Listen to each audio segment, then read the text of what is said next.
He stormed in his waffles, maple syrup dripping from his fake roll. Who did he see when he heard? All right, everybody, welcome out to the Lager Room Guys Craft Beer Show. It is Tuesday, July the 12th, 2022. Jersey Johnny coming at you with me as always. Actually, not as always, seldomly, on occasion, is Mr. Matt Potenski. How are you, Matt? Not a samurai, but still going to do a good He's job. not a samurai. No. Nobody is a samurai but samurai. So, Beer Samurai's on temporary assignment in Utah, actually. What he's doing out there, we're not sure, but he'll come back and report on that. Probably drinking a lot of low ABV beers. I think that's what he's doing. Yeah, I think that's what he's doing. But in any event, he'll actually be on the podcast. He'll be hosting the podcast with us live next week from Utah, but he's traveling today, so he couldn't be on it. So it's just myself and honor of Dave. We will still say that today is National Pecan Pie Day. Yeah, happy National Pecan Pie Day to everybody. Since I am not Dave, I'm not going to be stuffing any pecan pie down my face, nor have any pecan pie in beers today. No pecan pie beers or anything. Apparently, Cow Appreciation Day. It's a happy Cow Appreciation Day, and Dave would have a field day with this, as far as any Bolero beers go. In fact, he'd probably be drinking nothing but Bolero beers today. All Bolero beers today for Cow. But happy Cow Appreciation Day, and Pecan Pie Day, of course. So. But anyway, so how are you this evening? Not too bad. Getting ready to drink a few beers and talk some shop. Me as well. Nice shirt. I like the shirt. Very nice. We must have similar tailors. I think so. I think we do. In any event, all right. So why don't we just get right to it? Dave usually, as everybody knows, he'll sit here and he'll eat something and talk about what he's eaten, and then he'll talk about the history of the particular day. We're not going to do that. We'll make up for that next week with him on the show. But right now, let's just bring our guest right on. What do you think? Sounds good. I think it's good. Please welcome to the show, Mr. Anthony Jennings from Arbeiter Brewing in Minneapolis, Minnesota, and Black Brewers Podcast. We're going to talk about both of those things with Anthony. How are you today? Man, I'm great, man. I'm hanging out. Went to work this morning, and now I'm here talking with you gentlemen. Beautiful. Awesome. How is the brewery going? It's going well, man. We just released a couple beers last week. Did line cleaning today, which is always important. Always good. And getting 90% cleaning and 10% not. 10%. Yeah, not. well, it's funny. Matter of fact, I'm actually in the process of starting my own line cleaning business. Oh, wow. Nice. Yeah. There you go. That's awesome. He does it all, ladies and gentlemen. There you go. I think it's time for me to crack open a beer. Yeah, let's have some beers. While we crack open our beer, Anthony, what are you drinking? I saw you. I am drinking the Double Dream Yard, Double Dry Hops New England Double IPA from Modest Brewing. From Midas Brewing, nice. Modest. Oh, Modest Brewing. Oh, yeah. Well, there you Phenomenal. There you go. That looks good. Color. Modest makes some very interesting beers. They're really tasty. They do. They're actually in Jersey. Modest actually distributes to Jersey. So I didn't know. Yeah. Wow, we get them here. crazy. We get them here. They don't send a ton, but if you know where to go get it, you can get it.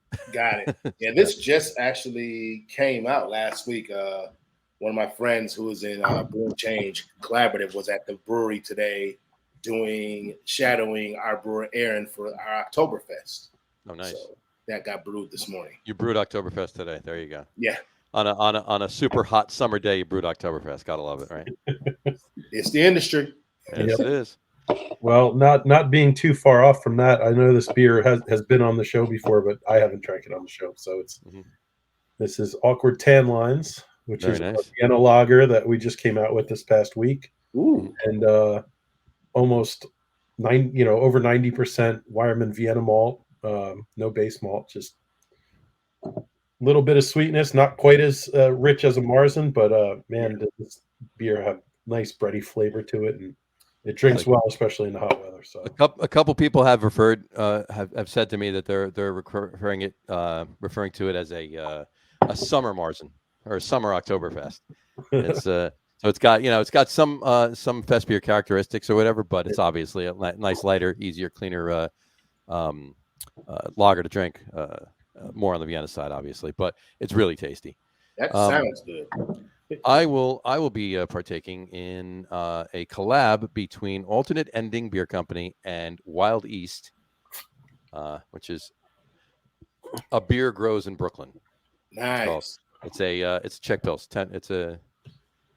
It's a Czech 10 Pilsner. Nice. So very tasty. So, and of course, I'll be drinking it out of this glass. Nothing but shameless plugs right there. Funny. Wrong with that. Oh, look at that glass. Look at that. Wait, I'll turn mine around. There you go.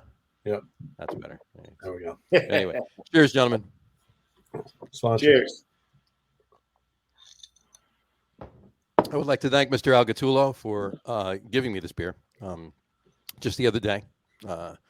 And I got to try it tonight. I automatically earmarked it for tonight. So that's where it was. So thanks, Al. Cheers. And he was on last week's show, too. We were talking about all the fun things that are going on in New Jersey right now for New Jersey breweries. But we had an hour and a half show on that topic last week, so we won't get into that. This show's about Anthony, not about anything else. All the quote-unquote BS that's going on here in our great state of New Jersey. Insane. We'll tell you about some of it later, Anthony. Got it. Let's talk about a state where they actually like having breweries and promote, cool things and have fun. I don't know, to give a couple people some background real quick is John and I went to Minnesota in early May for the CBC Brewers Conference. We were out there walking the show floor looking for hoses and all kinds of good stuff for the brewery. But we went to a brewery which will not be named, and about 5 minutes before they closed, and they basically said, "No, we're not pouring you any beer. You can get out." And we're like, "Okay, then."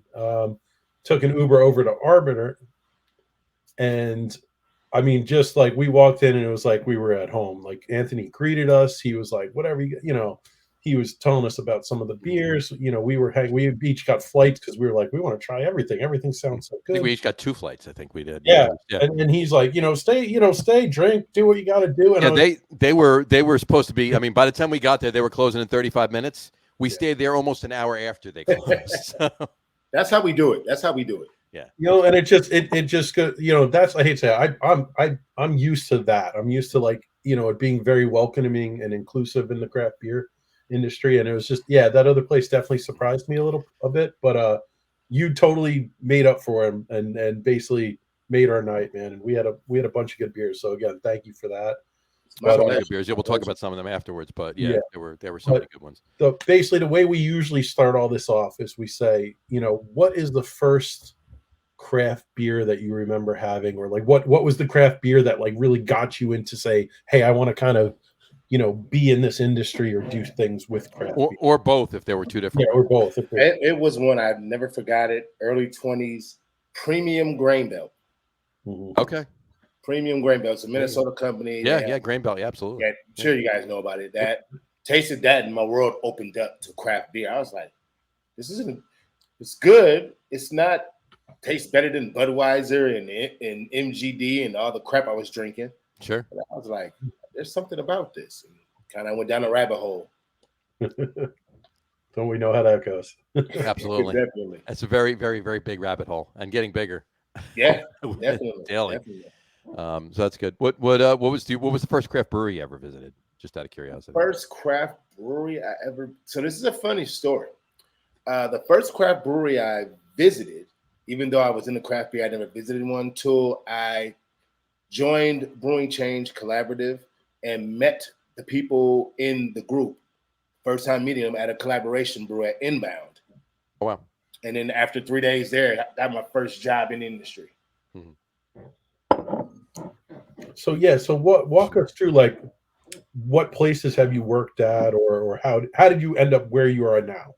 Okay, so I was working for a nonprofit. I come back from a background of 20 years in retail managing, just got into a district manager program at a big franchise and got burnt out. So I went to a nonprofit. I ran the front house. It was a cafe. Ran the front house general manager. A friend of mine who worked there, I told her, I love craft beer. I've been home brewing. She's like, oh, I got some friends who just started this group called Brewing Change Collaborative. We're a nonprofit, 501c nonprofit that talk about equity, diversity, and inclusion, and all those things. And so I joined the group. And then the first time I met them was at that collaboration beer we did with with Inbound Brewery. After 3 days, they offered me a job.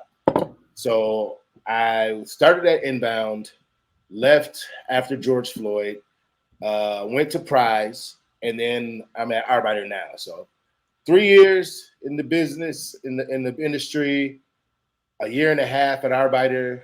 It's about a year between the other two. Nice. Very cool. There you go. That's a great story. It is, and a fast one too. I mean, for what you're doing, and then not super fast because some people have come up a little quicker, but for where you've gotten to and how you are in the industry. I mean, you just fit in the industry very well. I'm not blowing smoke up your ass or anything. You just fit right into the industry very well, and everything you're doing there. And just that first night we were sitting there. I mean, we BS for what, like 2 hours. Yeah. And if you had told me you were in the industry for 15 years, I would have believed it because that's how it came across. Well, I've been in service. I've been in service industry for a million years. Right. And you have other stuff to draw on, absolutely. So yeah. So and for me, I never. So you know how you like kind of fall into your perfect job, right? Right. I'm OCD. Never worked in any job. Once I got into the beer industry, I was like, this is where I'm supposed to be. Right. For once, my OCD works at a job. it came together. Yeah, it did. Perfect. That's great. So you started at, now when did Arbeiter open? We opened up during the pandemic in 2020, early 2020, or late 2019. Late 2019. Okay, so just they opened up just before everything kind of got, just like couple months before the pandemic started. No, it was during the pandemic. We opened up toward the end of it. Okay, 2020 then. 2020. Yeah. I'm sorry, 2020. We were still selling. We were first started off just doing to-go beers, and then mandates got lifted here, or at least stores going to open up and stuff. And we opened up, and had the whole sign-in ID thing like everybody else did. And it's been a long journey, but a great journey. And I think we've hit a stride in Minnesota, at least in Minneapolis, where people are like, we're a destination spot now. Right. And you get a real good sense of community there too when you're at the brewery too. Oh yeah, like it's also just a great space though. Like the brewery is such a great space. That's one of the things I liked about it as well. It's got the little outdoor area, it's got the little loft area. I mean, it's an interesting space. Well, so background on the space. It used to be a brewery called Harriet Brewing, which was one of the first microbreweries in Minneapolis. Like it was the grandfather to all of us in Minneapolis. So they got the space. The owners got the space, and they sat on it for 3 years. And then the pandemic happened as they were building it out. And we're right on the block where a lot of the stuff happened, where the 3rd precinct burned down, during the uprising with George Floyd. So like it's near and dear to my heart that I worked there because you guys saw we had the George Floyd on the windows, the plywood which we hung as art in the brewery. We're very community focused. The Longfellow community is very, very tight knit. We have a community discount, for people who live in the community in the Longfellow neighborhood. So we're very much vital with doing community outreach, having just like right now, we've got so many different things. We had an event yesterday for abortion. We just did a little Asian market on Sunday. Like we do so many. We're getting ready to do a market for BIPOC people coming up later in the summer. Yeah, like we're very community focused. Nice. And I mean, I think a lot of the problem is a lot of people just saw a lot of that stuff on TV, but like just driving around the neighborhood there. I mean, it is pretty. It's a little bit depressing in some ways because there was a lot of stuff. Houses kind of burned down, or it did look pretty crazy around there, and it was so cool to just see you guys like thriving and kind of bring people into that area again. Man, it's got that kind of vibe of the place. We saw some shit, but we're here and we're doing it, man, and we're doing it well. Yeah, I love our diversity in our tap room too. There's that's why Brewing Change exists. That's why we they have the Dr. J's on the chair for the Brewers, the guild, America. You know, these things need to be spaces where people feel inclusive, and we have a very inclusive space. I love it. Yeah, and it really it feels that way. As soon as you walk in, you don't even have to look around and see that you're, and you feel it as soon as you walk in the door. You really do. Yeah, it was a joy meeting. It was a joy having y'all there shooting the shit for 2 hours. Yeah. It was. You guys made my night. That was a great night, and we came back on Wednesday for a little bit too. Yeah. We didn't get enough. We needed a little more. So, but I had a couple good beers on that too. All right, so what's the focus brewing wise, style wise at Arbeiter? So Arbeiter really means labor or worker in German. So we're a German influenced, traditional German influenced brewery. Okay, that's our focus. We try to have classic styles and use all the modern technologies to make those classic styles better. Mm. Yeah, and might I say, and I'm sure Matt will back me up on this, a bunch of those styles we actually did get to have when we were out there. A bunch of the different beers. I think we had probably 10 or 12 different beers. We had I remember that when we came back on the Wednesday, we had the Stick Alt. We had the Stick Alt. The Rogan beer.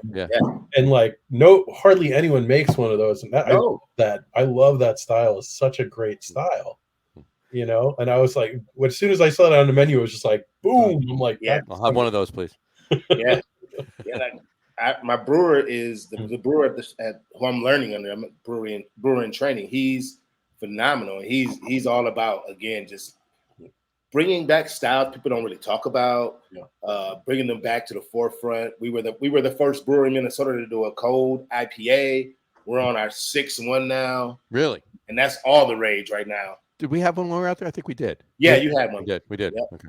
Yeah. We actually had 2 your on. beer was fantastic. We did a collaboration with Marcus that came out at the time from Weathered Soul. Yes. Marcus Baskerville. Yeah. Yeah, you got to the cold IPA. Yeah. And then on Wednesday we released the Cool Jazz, the one we did with Brewing Change. Mm-hmm. I remember your Schwartz beer was excellent as well. I was a big fan. Yep, there it is. You see, I'm jealous. My favorite beer. No. Is there any way you can stick that through the camera? And I wished. Yeah. That was. I got to be honest with you. Again, this is no smoke. That was one of and there's a bunch. Don't get me wrong, but that was one of the best American brewed Schwartz beers that I've had. It was very, very, very well done. Yeah, it's still my favorite beer at the brewery. Yeah.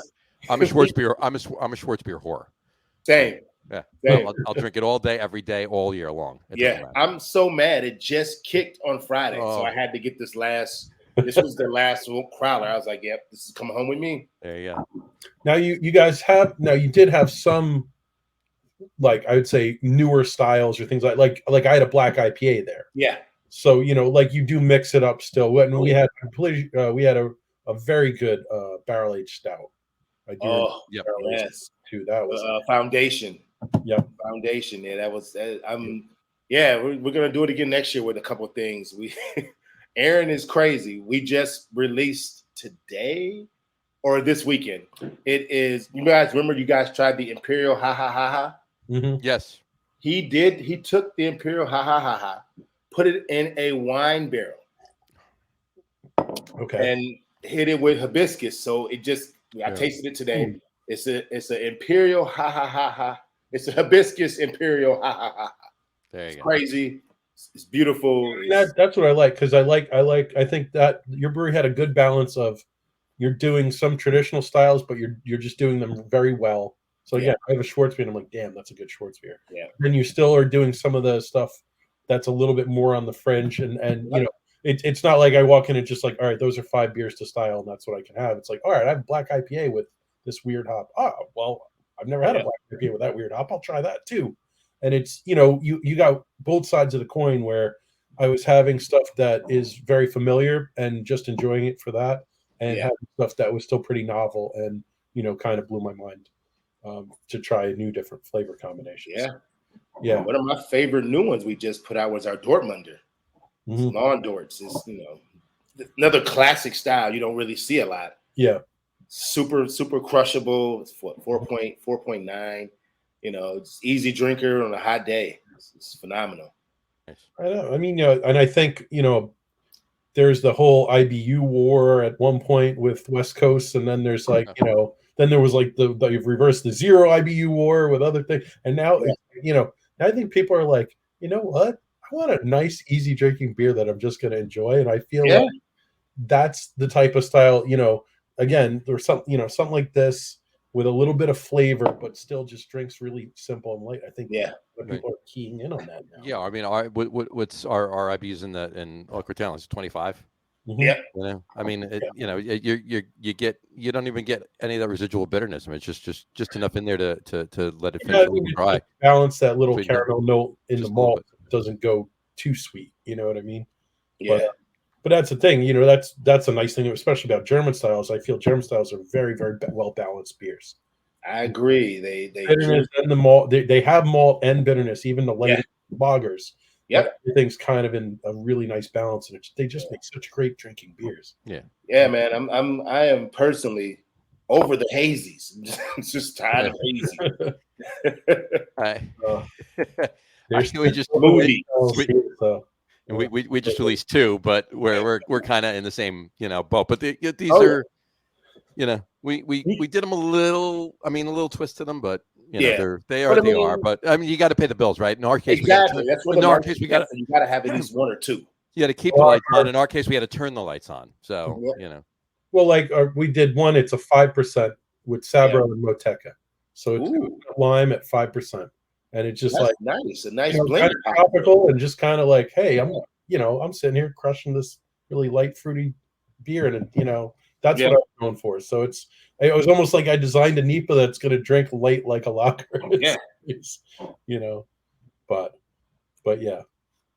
But that's awesome, man. So so I mean, Arbiter was definitely, I think my favorite place out there when we went out there. Yeah, I mean, look, Surly makes great beer. Dangerous Man makes great beer. Yeah. I know your 2 co-hosts on the Black Brewers podcast both work over at Dangerous Man. Yeah. And beer as well. We might talk about them later. Yeah, we'll talk about them. But and then but I mean, and Modest is making great beer. I mean, there's a lot of really good beer. Forget about Minnesota. There's a lot of great beer right in Minneapolis. That includes St. Paul. But yeah, you guys really keyed in. You really dialed in, and it I was very, very pleased and very, very happy that we came over there that night and got to spend that much time over there. And I mean, we would have made it over there, but we probably wouldn't have had the experience we had. We had a beer. We would have had the beer we had, but we wouldn't have the experience we had with meeting you and sitting there and at the end of the night and having that time to talk and BS. And then you suggested stuff to us too. I mean, we would have walked in, had a flight, and then been out of there if we weren't having that conversation. We wound up having double the amount of beers because you were saying, "Hey, you got to try this. You got, Well, that's the thing, though, right? In this industry, like it's anything with customer service. You got to be willing to talk to people. Have a conversation. Especially, we work in beer. Who don't like beer? If you come in the tap room, you like beer. So my thing is, let's build a rapport. Let's find some common ground. And even if you like something I don't like, we can laugh about it and keep it moving. Sure. Absolutely. You're right. Yeah. So it was. I mean, I think that's a perfect, example that kind of segues into your other venture. Yeah. Because, again, it's who doesn't like beer, and who doesn't want to just go and sit and have a beer? And like I love sitting down at a random brewery and when I'm in a town I'm not in, just starting a conversation with somebody. Yep. And it's like beer is. I feel like, again, wine has some exclusivity kind of at times or thing, but beer is more of like the everyman's or woman's or whatever title you want. Yeah. Every person's drink. And it's like we can all enjoy beer. So. Exactly. And it's one of the second oldest drink in the world. Well, third behind water and coffee. Right. Right. Exactly. And I tell everybody too, like I'll speak to somebody out and about, and they'll say, "Oh, I don't like beer." Say that's you're wrong. And what do you mean? I said, you don't. Right. I'll tell them, you don't like the beer that you've had. You haven't found the beer that you're going to like. Exactly. There's so many styles. I guarantee you did not try every style. There is a style. And I give them the strawberry fruit beer from Belgium, and then everyone's like, "This is beer," and you're like. But I'm like, at least it proves the point. Right, exactly. Definitely. I get a lot of people that come in the bar, especially a lot of older ladies, like, I don't like beer. Try this raspberry sour. Yeah. Try this Tangerine Citra IPL. Right. Change your mind. Mhm. Right. Yeah, Definitely. exactly. And it's all about finding that. And if you find the person at a bar, at a restaurant that has beer, at a brewery, if you find that person that'll actually, of course, has the time too. If they're weeded and they're super busy, it's not going to happen. But if they have the time and they can work with you, whatever, you'll gain not just a customer for that bar, or that brewery. You'll gain a customer for the craft beer, industry. Yeah. They'll be, you know what? There's something about this. I gotta look into this a little bit more, that kind of thing. But now that being said, being that beer is technically such a democratic beverage, if you want to call it that, how do you feel? So you feel that people like there's a disparity between the amount of like white-owned breweries or white brewers or things like that? Yeah. So I mean, in No. America, Where's the disconnect, or where is, I think the biggest part of the disconnect is ignorance, one, and then not knowing how to go about changing the narrative within the brewery, or within the brew house, or within the servers, in any aspect of the game, of the game, right? So there's 10,000 breweries in America, roughly. There's only 14 that are Black owned. They're only, and I couldn't find the numbers on how many head brewers are Black. I just know 6 personally. And so, and I mean, you have someone like Garrett Oliver, say, but he's also more of a figurehead at this point. So it's, I don't even know if he's writing recipes anymore at this point. It's exactly. But, so beyond that. So it's so so that's now, is this part of like we want to get into talking about the podcast. So is this something that you kind of try to cover a lot in the podcast, or is this was the impetus for kind of having the podcast? Or well, I did podcasting years ago, way back on Blog Talk Radio, and I always knew I wanted to do another one. And so when I joined Brewing Change, got the job at Inbound, I went to our first, we have these monthly minis and talk about different things and different topics. The first meeting I went to, I said, hey, we should do a podcast. And I just kind of sat on it because nobody kind of picked it up. So last summer, my buddies from Dangerous, man, Greg and Phil were like, hey, remember that podcast thing you talked about? Let's chop it up and talk about it. So we spent all last summer and earlier, basically to our first episode dropped in January, fleshing it out, what we wanted it to look like, what we wanted it to look like, where we wanted to go. And it was kind of an organic thing, So it's called Black Brewers Podcast. Our first episode came out in January. It's kind of like you guys' show, right? It's a variety show revolved around beer. Sure. We talk about everything. We have different segments. One of the biggest things I love about our segment is the mental health check-in. We check in with each other because we don't get to see each other all the time. Busy with work and life, so we always say, "Hey, check in with you. How's your mental health? Are you holding up? What's stressing you?" And that's just a way to demystify mental health, especially in our community. It has this stigma with Black men about getting your mental health right. So to be able to have a podcast when there isn't a podcast from a BIPOC person's perspective that I've seen, to have that and to talk about vulnerability stuff, to talk about beer, to talk about taproom culture, music, all these things it's a joy, actually. It's trying to think of the right word, but it's brings us so much joy that people actually it's a pleasure to do it. It's a pleasure. Yeah, there you go. People like us. We've been invited now to all the beer dabbler. We're kind of at all the festivals. We were at the Winter Dabbler. We were at the Pride Dabbler. Now I watched that one. You were freezing. You guys were frozen. Oh my God! I think we're gonna put out I've been telling our producer we need to put out a whole, because we're on season 2. We need to put out a blooper reel episode. There's so much on the cutting floor. But we're going to be at All Pints North July 30th, which is the biggest one here.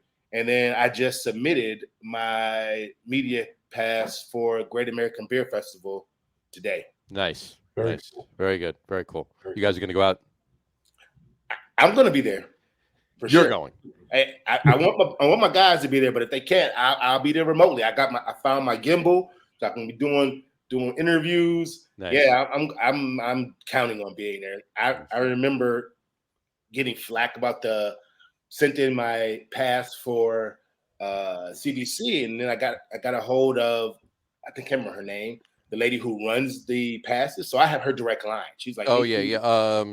I know who you're talking about. Yeah, I have. yes. I have heard. I see her face. I can't remember her name. Yeah, so yeah. when I sent my application in today, I just emailed her. She's like, "Yep, don't worry about it." Mhm. So Nice. That's never great. been to Denver, so I'm excited to go. Nice. There's plenty of good places to go. There's great places in Denver to go. Oh man, And like a buddy of mine that lives out there, he says, like, anytime I talk to him, we were talking about beer, and I actually do. Ironically, on Wednesday nights I do a sports podcast, and he's one of the co-hosts with me on the sports podcast. But got it. Anytime I talk to him, he's like, we'll talk for like an hour, and he'll say, "You realize, since we got on the phone, 5 new breweries have opened up." You know, because that's basically what it's like in Denver. I believe it. I believe it. But yeah, there's so much good beer out there right now. Well, Matt and I most likely, I mean, we haven't decided definitely yet, but most likely we'll be out there. So if your buddies don't go out there and you're out there and we're out there, we'll definitely have to grab a beer. We'll back you up. Oh yeah, I was giving the action. Y'all gonna be at Great American. Yeah. Now that I know you guys are, we got to link up. Yeah, absolutely. We got a comment here. Hold on, let's see what it is. Here we go. Manny Calderon Jr. It's beautiful to see more and more brown and black breweries popping up. Yes.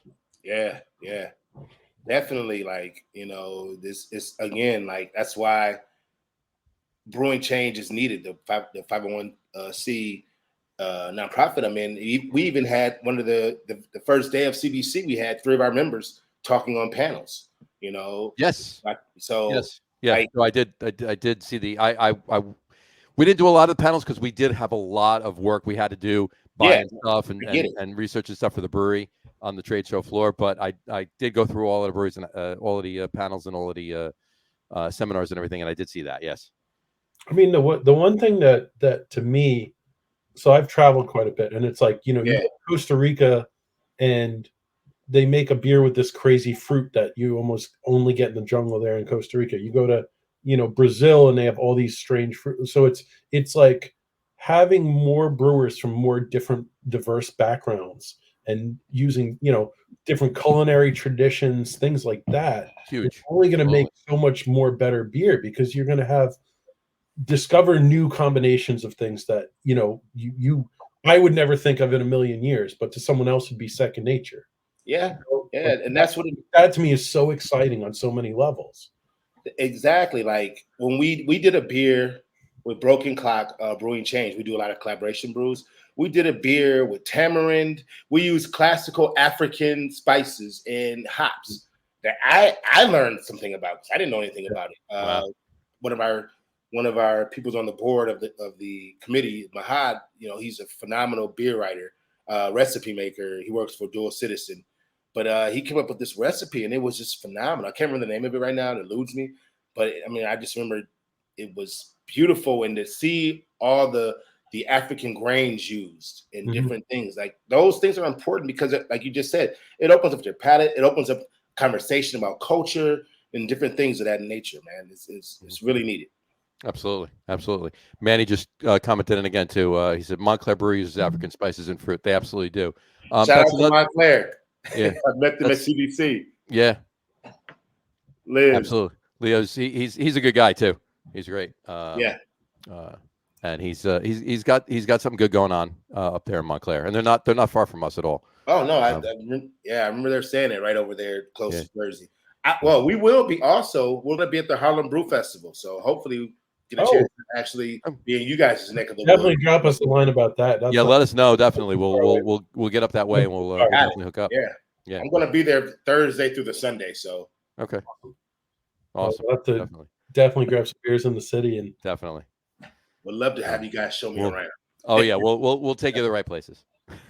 We know the right breweries and the right bars. Yeah, we'll get you there. But, there's a couple really, really, really good places right in Harlem. It's so Harlem Brewing is one. Yep. Even just bars. I mean, there's a couple of really good tap rooms. They're really good. Oh yeah. Yeah. We got another comment. Is it Manny again? Yes, it is. There you go. Yes, Leo and Denise are trendsetters. Leo's a great guy. He really they're beautiful people. I met him We met him at the after party the first night at Arbeiter, and then we had the Brewing Change. We had our event. We actually had our podcast live on the Wednesday from Arbeiter. So we met. That was the blackest I see my brewery. Now I've seen my brewery real black at times, but we were there on Wednesday too. So yeah, they have everybody, black and brown people there, and with everybody in the industry, it was that moment really touched my heart to see that. It was really cool. It was really cool. It was because you don't see that. Like I said, I've only been in the industry 3 years, but I know how it was before I got into. When I first got into the industry, I would go to tap rooms, and I'd be the only person of color in there, and you walk in, and people just stop talking.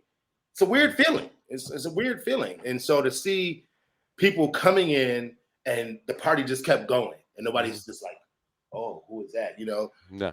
Those are those things that we need to get rid of. They got to be gone. They got to be gone because it's like I'll sit somewhere, and if that happens, if I see that like at the next table or whatever because somebody walked in or what, I'm like, I'm looking at them, not you. Oh yeah, you know what I mean?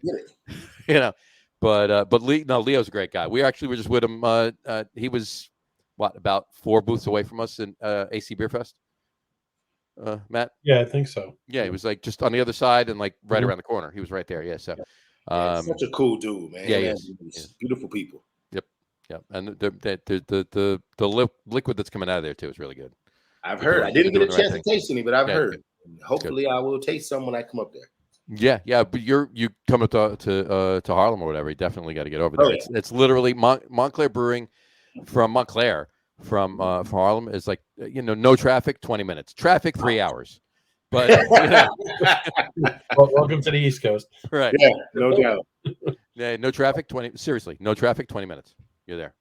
So, but so you got to get there. But yeah, we'll hit us up and we'll definitely go around with you. Absolutely. Before we continue this talk, I need another beer. You guys? I'm about to crack another one myself. Yeah, I'm about to do the same. All right. I know what you're having.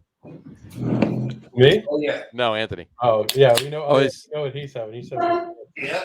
Let me go grab one of these glasses here and pour up my favorite beer, man. I'm a Schwartz whore. I am. Man after my heart. I am a Schwartz beer whore. I'm having a strange beer, so we'll see how this goes. But what is that?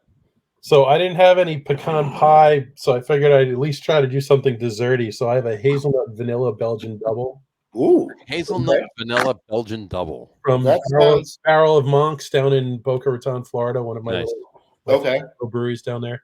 Mm-hmm. That sounds very interesting. It sounds interesting. I'm a little bit scared about it, but we'll see. We'll figure it out. I can understand why. It's one of those beers that's going to be either really spectacular or really not that good. So. Yeah. The nose is pretty crazy hazelnut, so we'll see. Anthony, what are you drinking? Show everybody again. The Schwartz, the Nacht Rider. Oh, that Schwartz. I still remember that really well. That beer is such. I knew I was going to be in your show, so I figured, I remember you guys both liked it. Oh yeah, we don't mess it up. Absolutely. I'll be drinking. I went Treehouse. I did. Up in Massachusetts, but a little different though. Not something you'd expect me to be having from Treehouse. I'm actually having a Scotch Ale. Ooh, Scotch Ale barley beer. It says it right there. Scotch Ale barley beer right there. I love a Scotch Ale, man. I love a good Scotch Ale. Another one that's not done too much anymore. No. And if it do, I've had a couple. They weren't right. Actually, right. So we did the last project I did with the homebrew club before I left as the president was we have a 100-gallon mash tun for the club. Okay. So we did about 75 gallons of We Heavy, and we put it on a Amberana wood. Oh. So that's in the fermenter. I still haven't. I need to go deal with that at some point. Yeah, you're gonna have to bottle up a little bit. I'm gonna have to have some pretty decent. So that's a recipe we've done a couple times, and okay, we've even done that at 1 or 2 of the breweries in New Jersey. That sounds like that's a strong beer. Yeah. I just poured this. I poured the Scotch Ale, but I put it in a Surly glass because I knew we were going to talk in Minnesota. So there you go. Yeah. I'm sure. I didn't have an Arbiter glass, but I do have the Arbiter hat. So I'll make sure to bring some glasses for you guys when I get up there. That'd be fair. Or GBA. Either or, and we'll make you leave it a couple of these too. Got it. You got it. We could probably we'll get your t-shirt size too. Hopefully by October we'll have Black Brewers Podcast t-shirts. They're in the works right now. T-shirts Nice. now. So this is the thing that I was interested in. So obviously, there's been a lot of awareness with, like, say, women brewers, and you have the Pink Boots Society, all that kind of thing. So now that you have the podcast, you're networking, probably you're building a bit bigger network. Have you guys had any discussions about, making some kind of actual professional society amongst Black brewers or anything like that? Or somewhat. So, like I said, we're all a part of Brewing Change Collaborative, and we just got a space in St. Paul. The building that the brewery, this other brewery used to be in, we have a space now for our own brewery. That's like more of a localized, like Minneapolis based program. Yeah. Okay. Yep. So, and there's been talks about expanding Brewing Change to other cities. So we all think it's needed. It's just, we've only been around 3 years. So you build this whole network and then have something that's as big as Pink Boots Society. Because I think the podcast is fantastic, and that's probably great because you're raising awareness. You have someone who said, "Oh, I don't know if I can get into this," and then they see the podcast and they're like, "Oh, can I get into this? I can do this." Absolutely. Absolutely. Just even at the Pride Dabbler, we have a fourth member of the Black Brewers Podcast. Her name is Shantae. But since Greg was working at DM, she finally got on camera.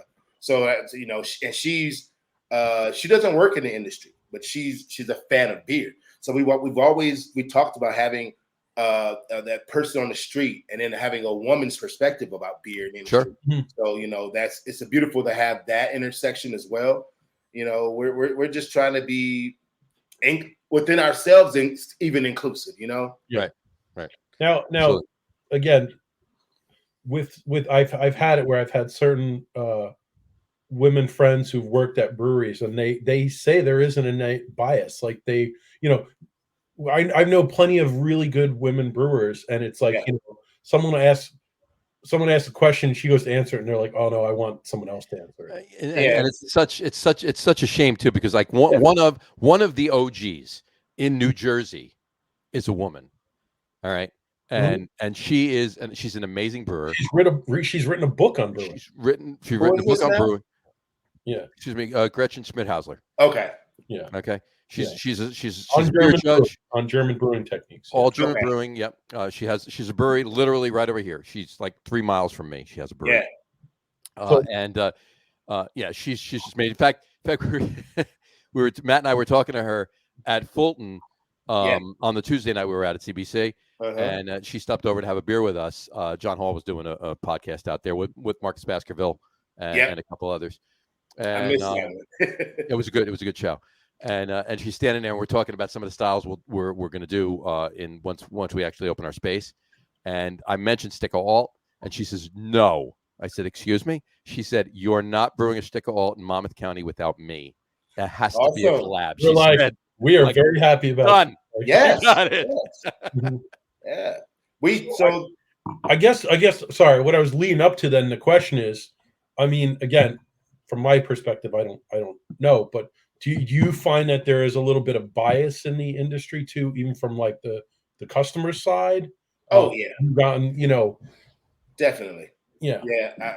Again, the friend who was at the brewery this morning for the collaboration brew is a female brewer, Bree from Modest. And, I know about 5-6 dope women brewers, and the brewers that work at are great. I want to qualify that. I'm saying, I'm trying to make the comparison. I'm saying, do you feel that black or brown brewers are or even taproom employees or things like that are marginalized to a certain extent as well? Like people, yeah, no doubt. Personal story, like I never forgot. Before I was at Prize, and before I came to Arbeiter, I ran Dollar Trees for 7 years. I was in the district manager program before I left. So when I left there and the pandemic happened, I was kind of looking for something to do. I applied for, now if I can run $1.5 million store, I could damn sure run a tap room. Right. Yeah. I applied at 10 tap rooms. I didn't get a call back from not one. Not one. Not one. And at first I was like, maybe. But then I had to think, it's only one thing. It's only one thing. It can only be one thing. You put on their race and whatever, on the application, I'm like, I ran $1 million store, $2 million store, ridiculous manager of 10 stores getting ready to be like, I can run a tap room. I can make this happen. I can make this work. If you're meeting someone for the first time, you don't know what their qualifications are. They're a certified cicerone. They're a BJCP judge. They know more about beer than you ever will. Absolutely. Absolutely. I care. It doesn't matter what sex they are, what color they are. Like, anyone can like beer. None of that matters. Anyone can drink tons of beer. Anyone can go through those programs and get certifications. And from the women's side, women, it's scientifically proven women have better senses of smell than men. Hell yeah. Like, absolutely.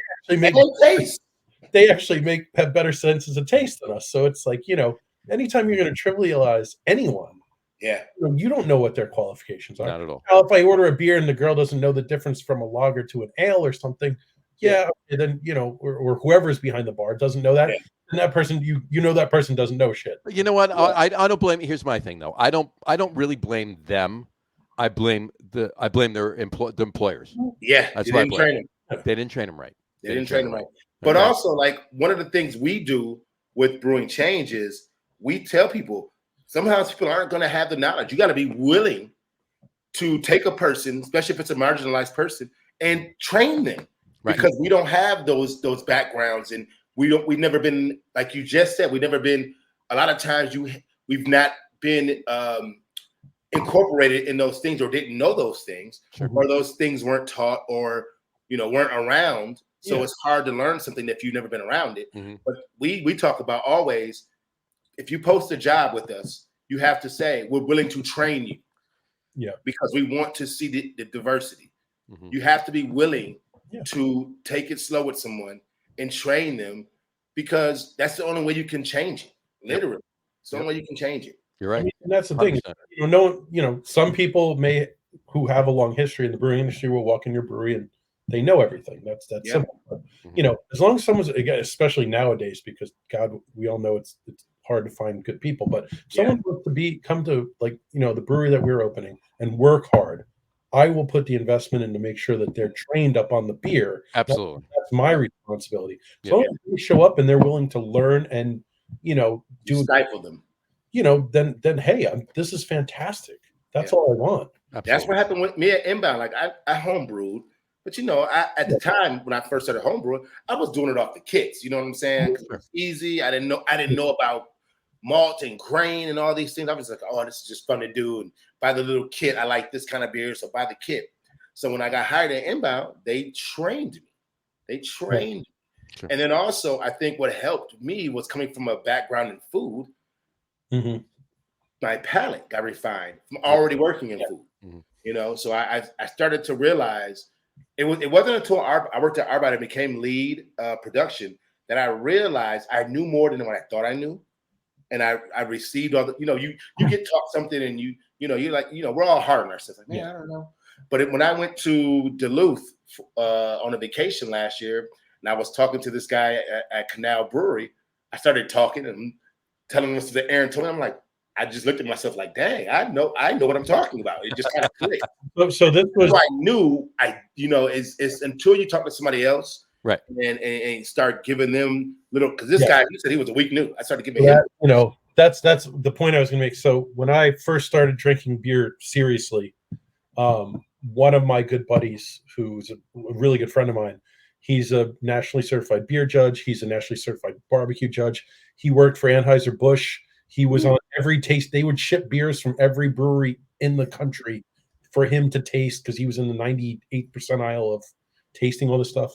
And this is a lot of people. What happens is a lot of people have much better palates than we give them credit for. The difference is they don't know how to communicate what their sensory systems are feeling into words that makes sense to another human being. Right. So it's like tasting is a skill set, but describing what sensations you're getting into flavor that communicate properly to another person is like, that's the real teaching skill set that you need to bring people in. It's like, okay, if you make a coconut pale ale and you just bomb it with coconut, anyone can pick that out.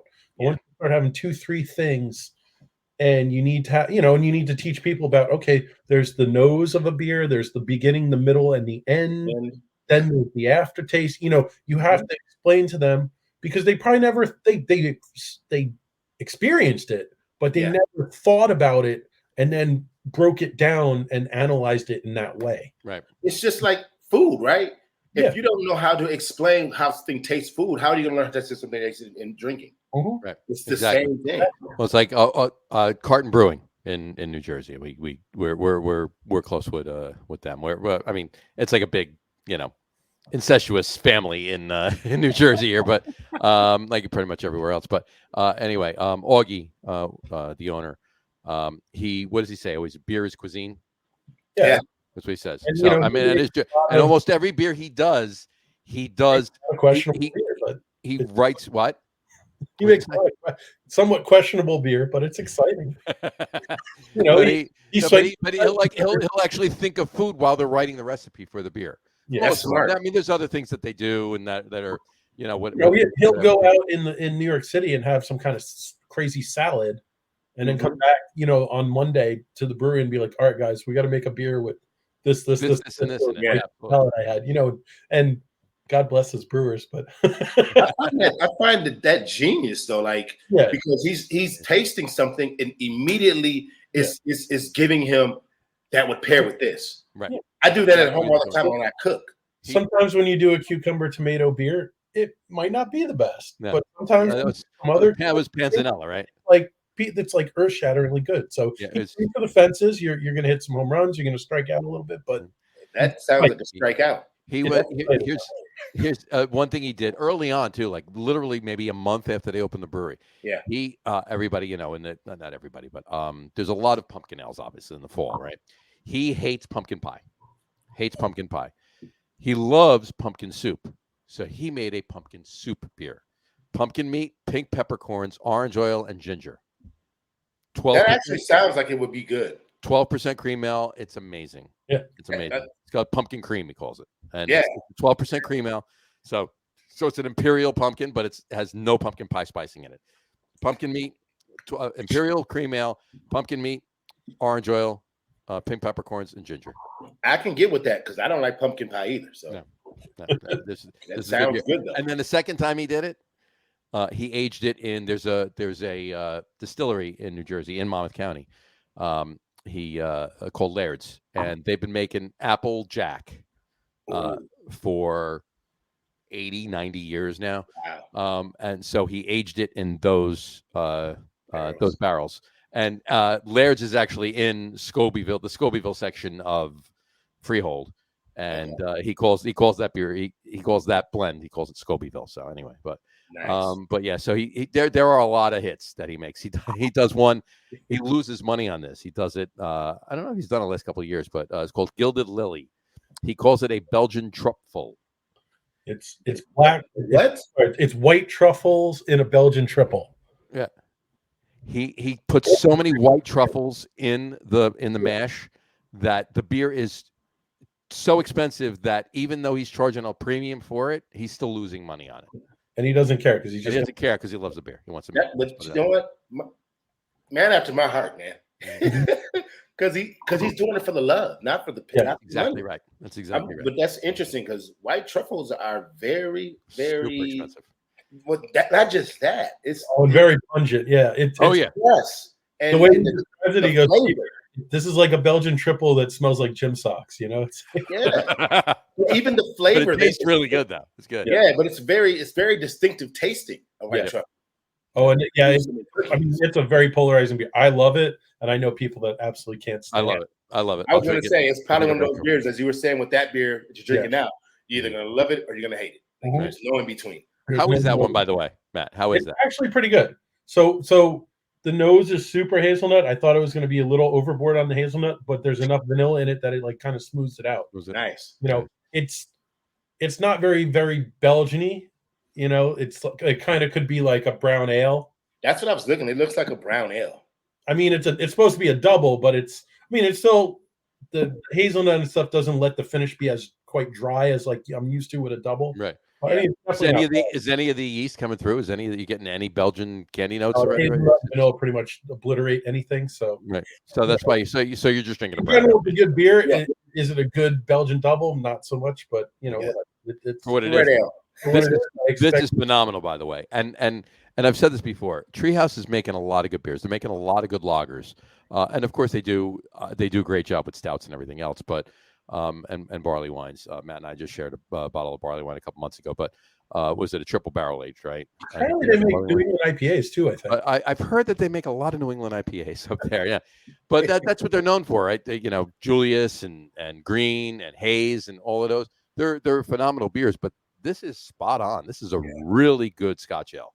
Yeah. So kudos to Treehouse on this one. Speaking of barley wines, I never.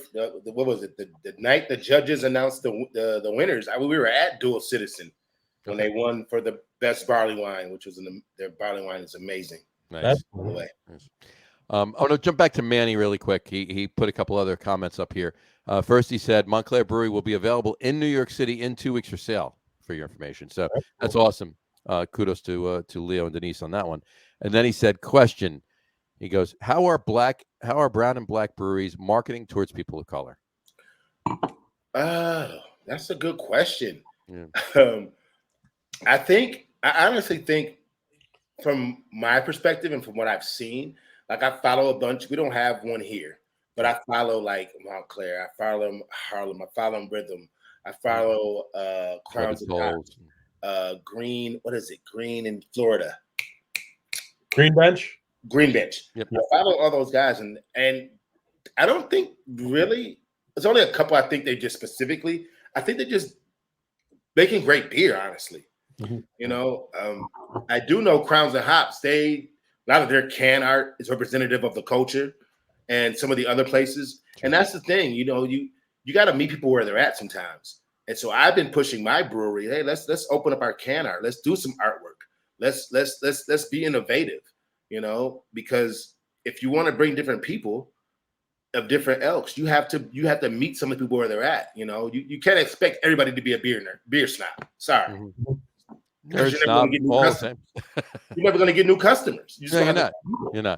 No, you want to, and that's a big thing, though. And expanding the customer base is something that everybody really should be into. I mean, why wouldn't they want to be? I mean, that's what you want, right? You want to get more market share.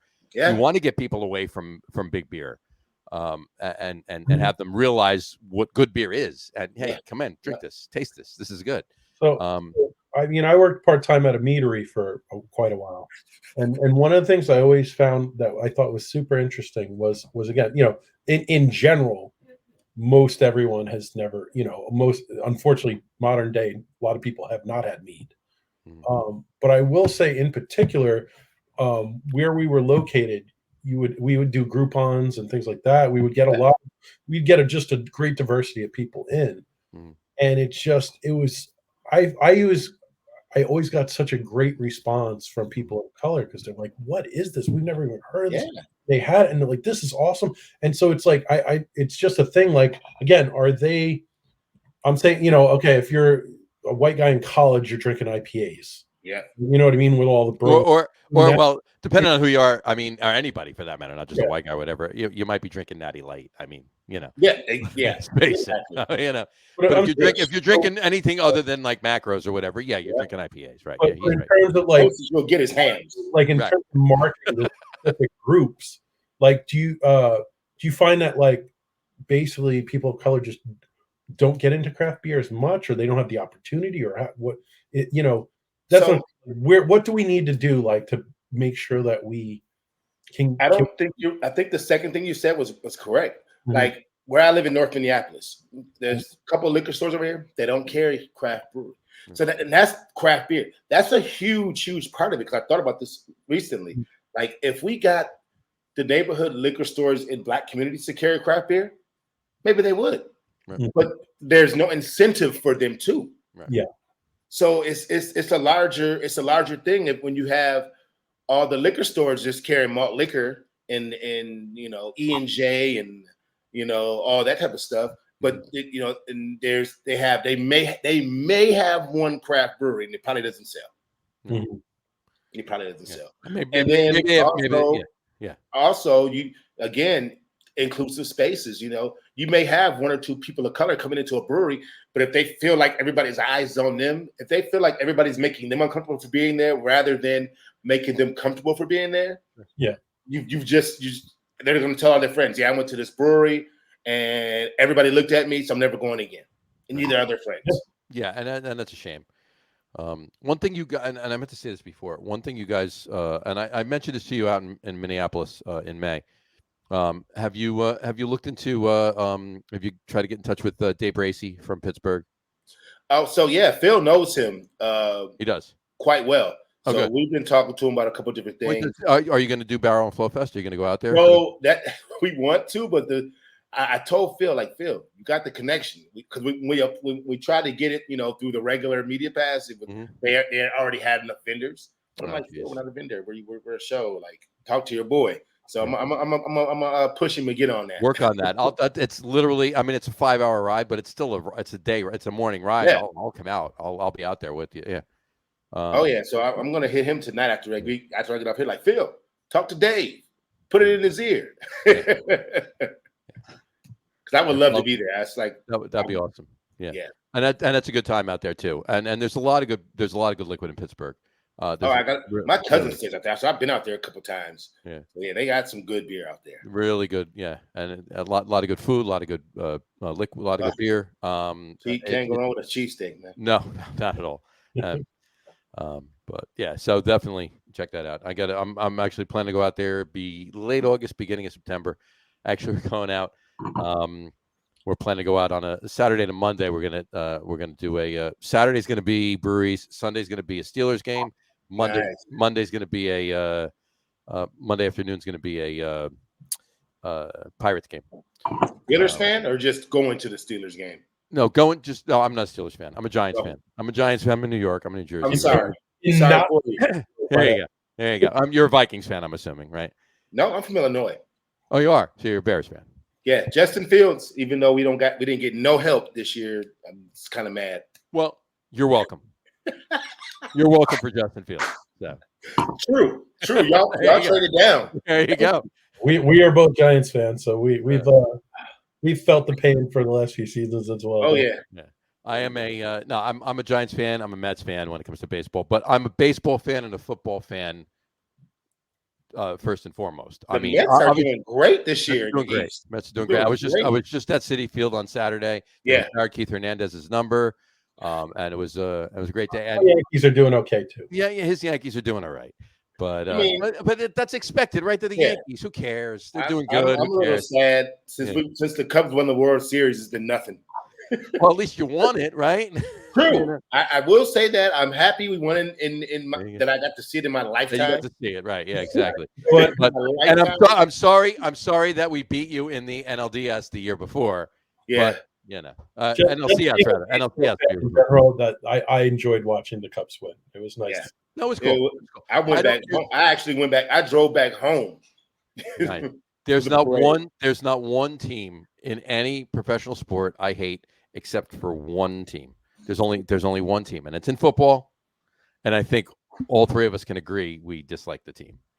So, who is it? I gotta hear it now. There, you go due south of Patriots. No, no.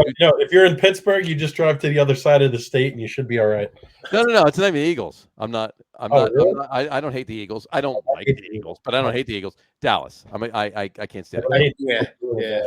I got a buddy who lives in Dallas. He's from here, and he trolls them every year with his Viking stuff. They're easy to. It's easy to get under their skin.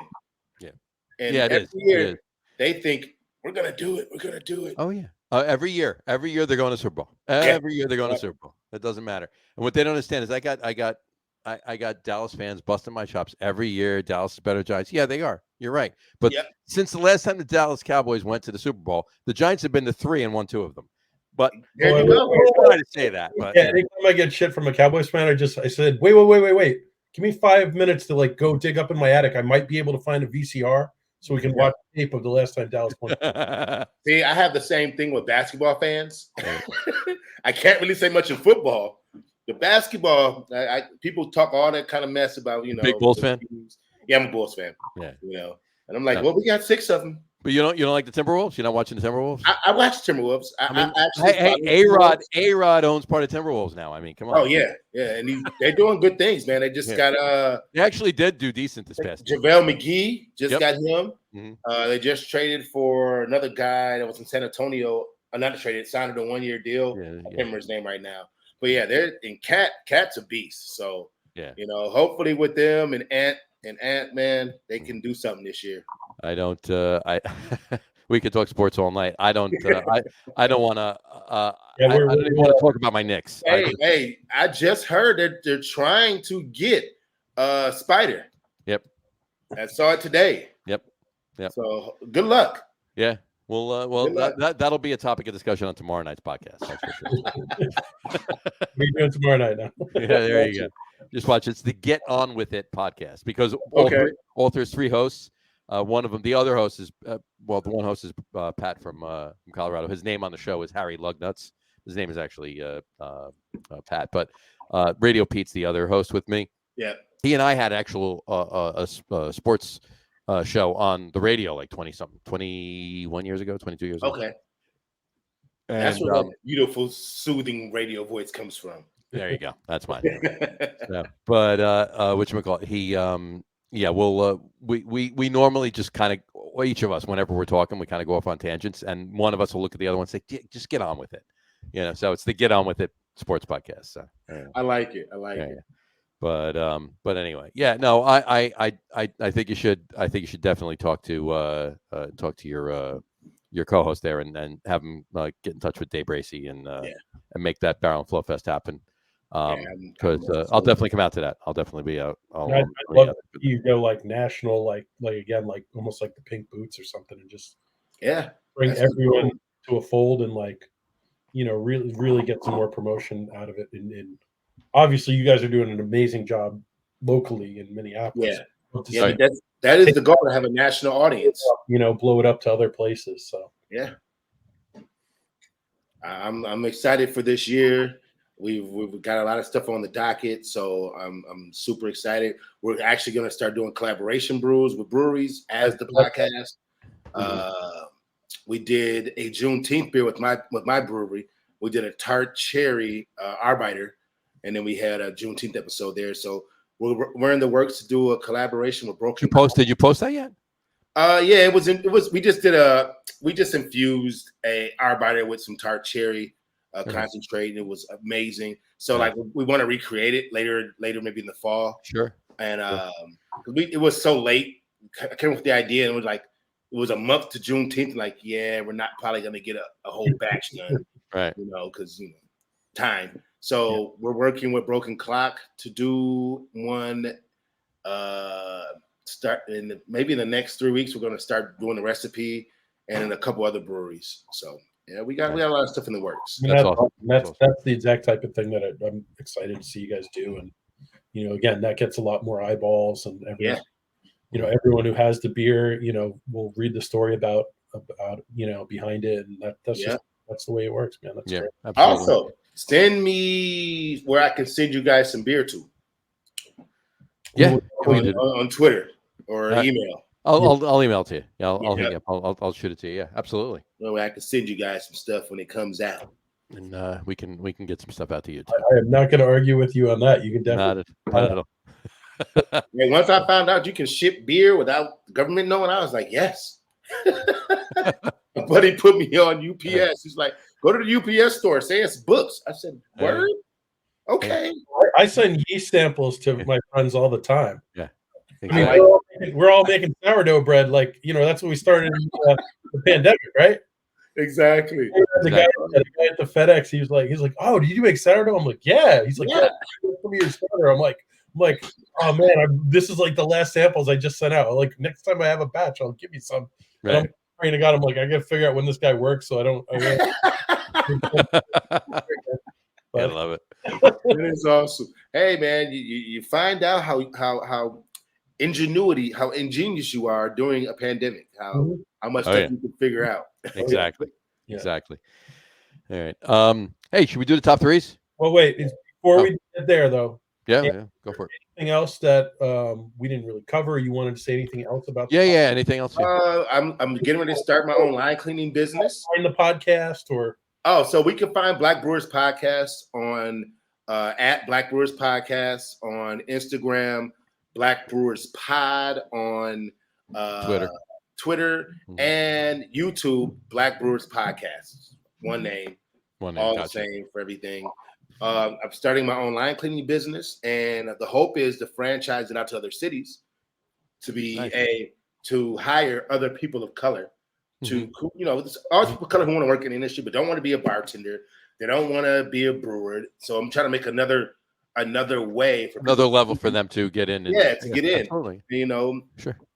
I'll be the first person of color with the business in Minnesota with a line cleaning business. Nice. So I'm looking to taking the Micromatic.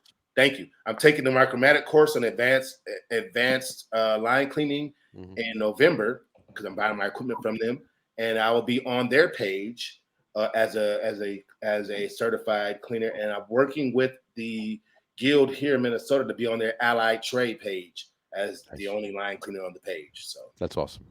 Good for you. Good for you. I hope it works. So nothing but success. And we'll I mean, anything we can do as soon as you're going to branch out, anything you're going to do this way or whatever, let us know. We'll push everything for you. Absolutely. Got it. In a minute. Definitely. All right. Let's talk about these beers. Let's do these beers. All right. Top three list tonight. We do the top three list every week. Which we got just to give a little background in case there's any first time listeners out there. Top three list came about because we number one, doing a top 10 list would take too long.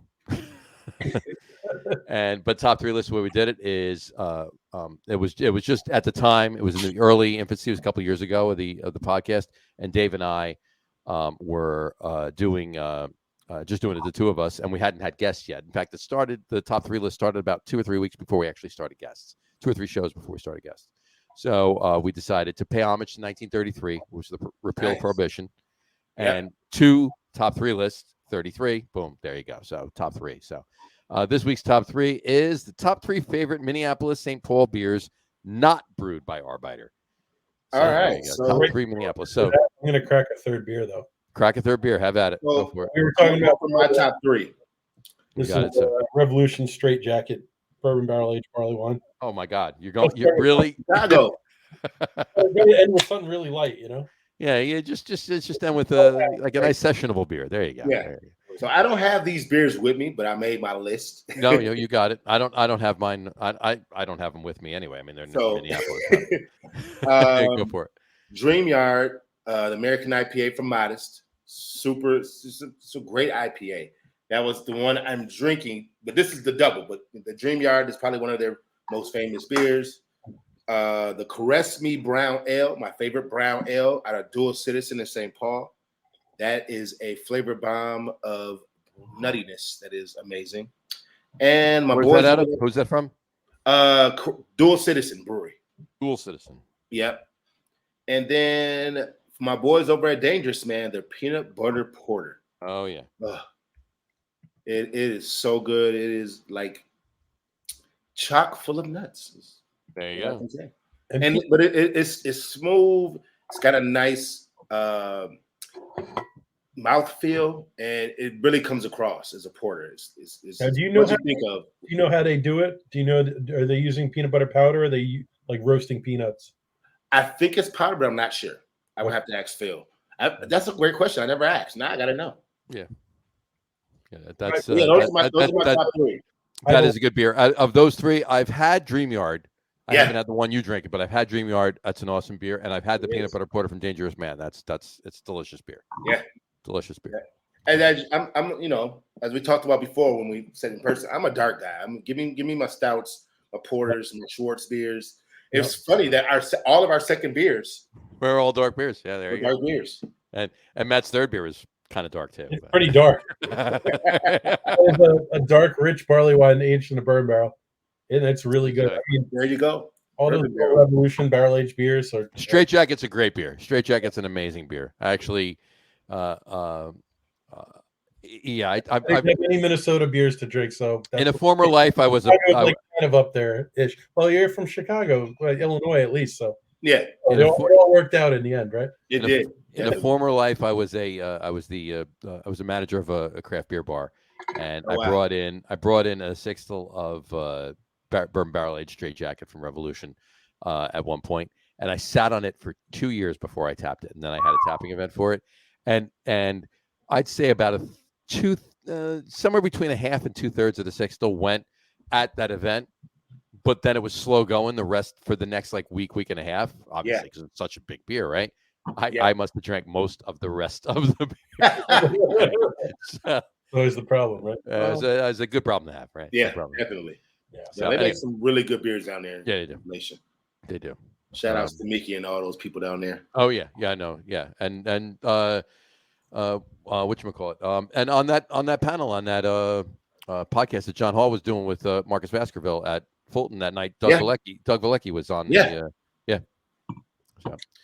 anyway, Matt, what are your three? All right, so my three in no particular order, and all three of them are beers that I did have while we were there in Minneapolis. Mm-hmm. One is going to be the low hanging fruit, and it's Surly Barrel Aged Darkness. I can't not say it. It's just one of those big roasting stouts, lots of barrel. It's basically everything in that it should be. Mm-hmm. Surly, man, they know what they're doing over there. Yeah, I mean, well, we went to Surly. It was like walking into Willy Wonka. Like the yeast room. I'm like, when we first walked in, I'm like, this is beautiful. I'm gonna cry. It was such a crazy place. It was so cool. But we had a bunch of really good beers there, but I had a Surly Darkness there at Surly, and that was phenomenal. It's an amazing beer. It really is. Then getting more into what, again, I love Belgian beer. That's probably my biggest passion. Is I absolutely love Belgian beer. And when we were there at Fulton for the event, they have a Belgian quad called the Quad Father. Yeah, I will tell you, I am very opinionated about my quads, and I get way too deep into the picking apart little nitpicking shit with quads. Sure. But I will say that is one of the best quads I've had in a good long time. Mm-hmm. The minutia. It was a very, very, very good quad. Yeah, it was had a little bit of malt. It had the raisiny dark fruit notes. It finished dry. All the things that it absolutely should be. It was. Yeah. It was. I was very, very happy drinking that beer. Now I know what to send you. There you go. Yeah, I will be a very happy man. And then for the last one, I'm actually going to go to Dangerous Man, which is totally awesome that it worked out that way. And this was super cool because this beer again had a fairly brand new proprietary hop from Michigan. So it was called the Grundgeist Grisette. So it has this Grundgeist hop in it, which is from Michigan apparently, and I'd never had it. It was all over CBC, like 2 or 3 places had it, and they were all pushing it hard. So this, but that I had this before I saw it at CBC. Yeah, we had it, and to me, it really, really was such an eye-opening beer. So it was a nice farmhouse. It had a little bit of grain structure, grain flavor to it. Had a little bit of the kind of funkiness, but then it had this intense, stone fruit, peach hop note that worked so well with all the other ingredients, but still such a distinctive flavor. And that's what I got from that hop. So it was a really well made beer that introduced me to a brand new hop that I'd never had before, and I thought it was a great choice of base beer to really showcase that hop and flavor profile in a really nice way. So it wasn't just that they put it in an IPA. Yeah. They actually used a completely, different style. It was that beer would have been lost in an IPA. That hop would have been lost in an IPA. It was very delicate, but it also had really nice flavor. And I think that Grisette was such a perfect showcase for that. Perfect. Grisette was perfect for it. I've had this conversation with people about how to design beer, and there's the two opposite ends, and everyone's like, I have this stupid ingredient, I'm just going to put it in an IPA. And then you have, I've done mushroom beers, and I taste the mushrooms. What do the mushrooms taste like? What style of beer would that work with? Oh, yeah. And you back engineer it. And so it's like these guys obviously had smelled or made some hop tea or done. They'd done their homework. They tasted the hop water, maybe flavors were, and then they said, listen, what style of beer will not overpower, destroy this hop, and let all those beautiful characteristics of it just like live free. So I was very impressed with Dangerous Man. We had some really good beers there, and Great beer. I'm glad you have such a great connection with them. Yeah, that's a beer you don't see often either. After Arbiter, I would say Dangerous Man was my second favorite place. Yeah, I agree 100%. 100% on that. Both making really good stuff, but that Grisette, for as simple and light and ABV and everything else a beer it was, man, that was such a cool beer. Yeah. All right, well, I'll go now. Now that Matt's taken two of my beers, I will go. I will start out with. I'll start out this way, and I have extras, but I'll tell you at that point. Anyway, I'm going to start out with Modest. Now, they make great sours. They make great, ridiculous sours at that point. They make amazing IPAs. Dream Yard, amazing beer. All right. Old Omen. It's a Bock, a traditional single Bock. Really, really spot on beer. Really, really good. So that's my number 3. I'm going with that one right there. So Old Omen from Modest. My number 2 is my number 2 was Barrel Aged Darkness, same as Matt's. But I'll switch it up to the. You know what? I'm not going to switch anything up. It's Barrel Aged Darkness. It really is. But I'll give a nod to the Fernet Barrel Aged Darkness too, because that was actually pretty damn good. I figured you were going to take that one, so I figured. Yeah, the Fernet Barrel Aged Darkness. I'll make that my number 2. There you go. The Fernet Barrel Aged Darkness. That was super interesting. Yeah. It was a little too much for me, but the complexities on that, and I love Fernet. I'm a big Fernet. I like the Fernet Darkness. Right. I like Fernet. I'm a big Amaro fan too. But the way that the Fernet barrel worked with Darkness, that was really, really good. So I'll go with that one. Matt can have regular barrel Darkness. Even though I'll take the Fernet barrel Darkness. I wasn't a huge fan, like I was glad I tried it because and that was so uniquely different. Yeah. I don't think super unique. Super unique. Fernet ever. As spot on as the regular barrel aged Darkness was. Yeah. Because of the uniqueness and the complexities in that Fernet Barrel Aged Darkness. Plus, it was a few years older too. I think it was like 4 years older than the regular Barrel Aged Darkness. That shows you how Fernet is, though, because damn, it was really wild. And then my number 1, I can't change it. I just can't. And there's not much more I can say to it, but the Grüngeist Grisette from Dangerous Man. Oh crap! To the point where honestly. To the point where it was definitely in it's probably one of the best Grisettes I've ever had, and it was in part because Dangerous Man brewed it, and in part because that hop that they used, and that hop was so good. But Hophead Farms? Hophead Farms is they're hawking the they're that's the Grüngeist or whatever. In part that. I actually have the tin tacker for the Grüngeist hop right there. No, I met those guys. They're pretty cool people. Oh yeah, no, they're great. They're great. Yeah, no, they were at CBC and we talked. In fact, the local Northeast rep for Hophead Farms, he actually lives in Philly. He's actually coming on the podcast in August, so he'll be on. We'll be. See, John, I hate to say it. I picked the Grisette because I thought you were going to pick the Dampf beer.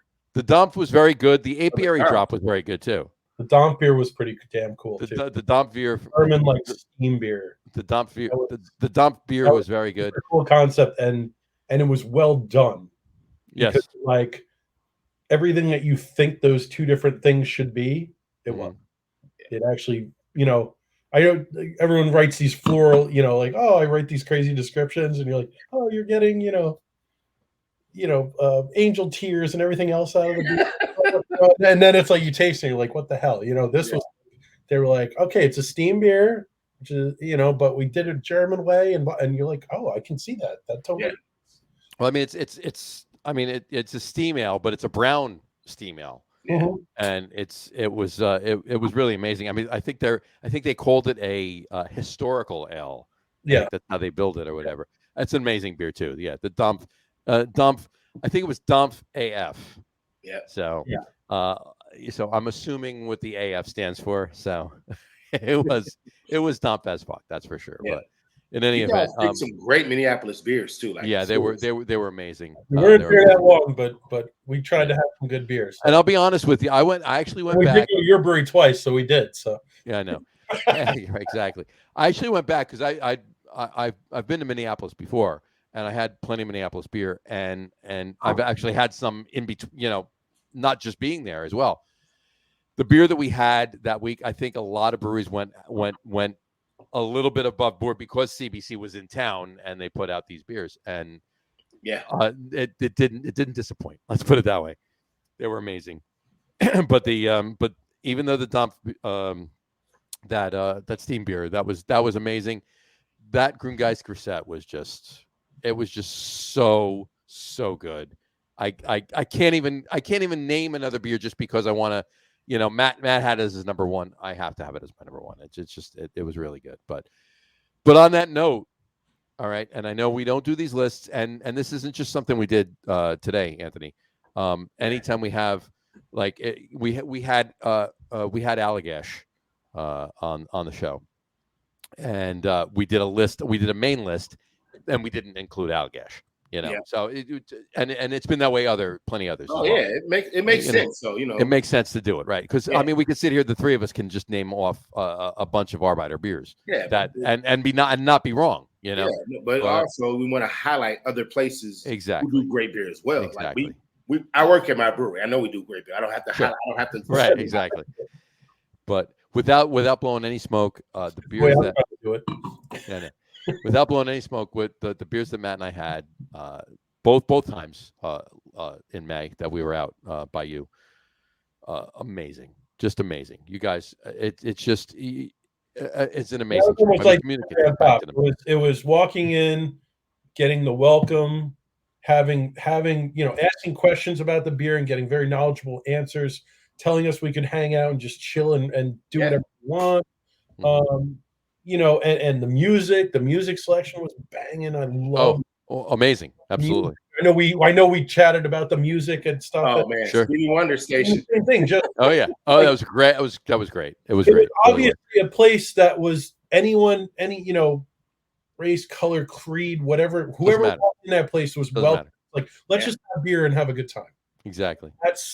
To me, that's the core. That's what craft beer should be all about. It is. And it's a shame that there are pockets and places in the world that aren't that way. Yeah, but and shame on them. And shame on them. They're coming around though. Like, I tend to sometimes be like, man, this world is jacked up. But then I think about my dad or my grandfather and how much progress we've made. So we kind of get caught up because we're living in our time. Yeah. But stuff is happening, man, and it's for the better. I know right now it seems like it's not, but it is. Yeah, it is.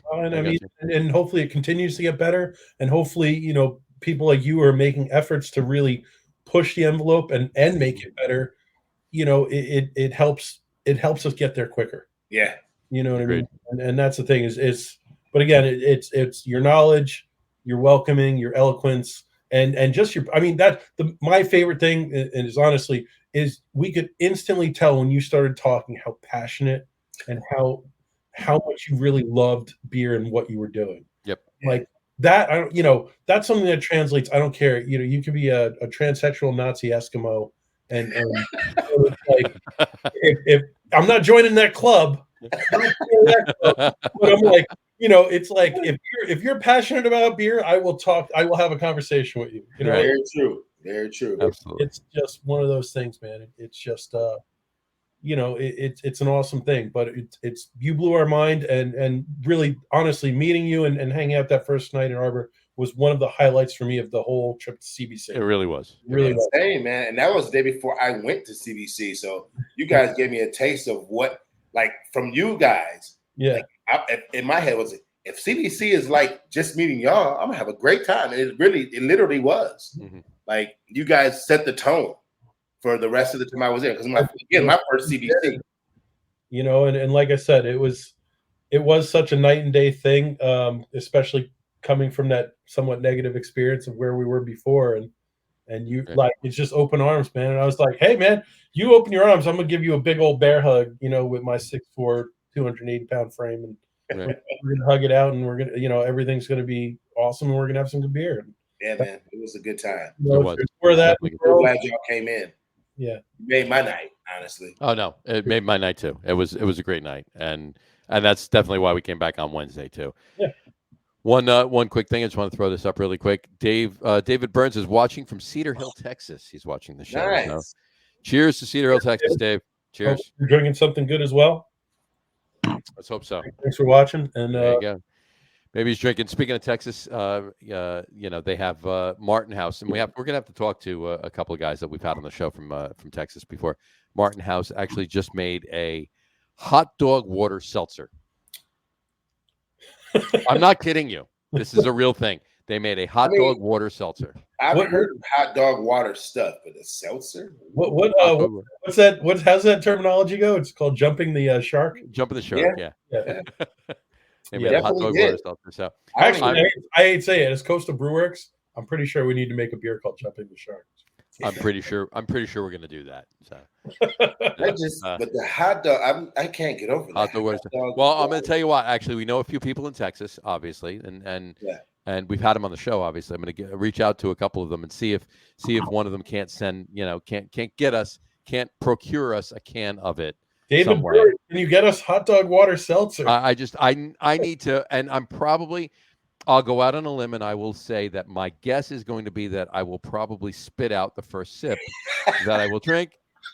I love hot dogs. I'll eat hot dogs all day. Oh, I don't know that I want to drink hot dogs. Right? Yeah, not the water though. Right, exactly. So, but you know, I'm gonna try it. You got to try it. You got to see. You never know. Right. You never know. Yeah, I would definitely try it, but I don't know if that's going to be the flavor combo that I'm like. I would say no. Again. I'm going to say that's a resounding. What was the base for that seltzer? Exactly. Oh man. I mean, we're in the New York area. I'm not adverse to a dirty water dog every now and then, but that's the actual hot dog. I'm not drinking. Yeah, but I'm not. I don't want the vendor to hand me my hot dog and then take a cup and dip it in the water, hand that to me. Yeah, I'm good. No thanks. That's good. So, man. Anyway, all right. Well, yeah. You know what, Anthony? Hang on. Anything else that you want to bring up, or anything? Just throw it out there. Obviously, your Black Brewers Podcast. Refresh everybody's memory once again, where they can find it. You can find us on Instagram at Black Brewers Podcast, all one word. Twitter, Black Brewers Pod. YouTube, Black Brewers Podcast. Hopefully we'll be on all the streaming services in the next month or so.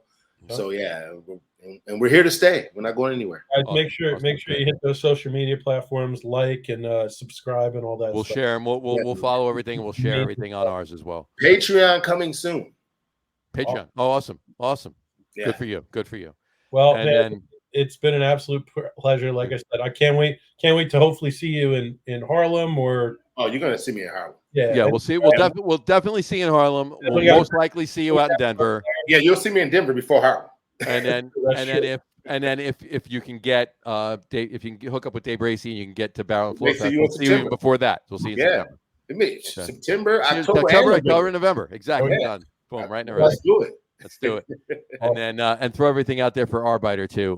What's the Arbeiter Brewing Company? We're on 3038 Minnehaha Avenue South, a block on the same block, 3rd Precinct, Burn now. Mm-hmm. We are a German-inspired brewery, and we produce great beer.